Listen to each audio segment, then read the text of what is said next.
Why can't the UN solve the world's issues? The UN is called the United Nations. In fact, this is merely a name that does not coincide with the UN.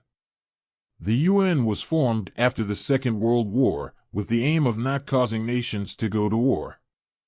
It must be understood that the two world wars were not world wars, but wars with some countries that consider themselves the most important in the world, thus ignoring the other countries in the world that did not go to war. And so is the UN, the United Nations organization, with the real decisions being made between the United States of America and Russia. This is because as the UN is based on not having war again, decisions are linked to the countries with the greatest atomic war power. Thus, the world is controlled with the support of atomic war powers. Whoever has more atomic power has greater decision-making power, purely due to the fear factor, in which other countries are afraid that in a war, countries that do not have war power are destroyed.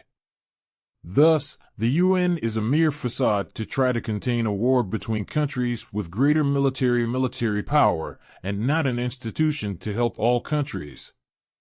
So, when we see countries killing children, destroying hospitals, and causing people to be put like animals for slaughter, and such a country is not condemned, this is the effect of not challenging a dominant country in its will.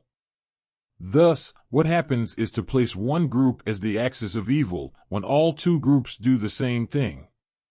Thus, even though we have two axes of evil, the UN, as the most dominant country, hypocritically determines that only one is the axis of evil. This widespread partiality of the UN is the main reason why the UN does not resolve the world's issues.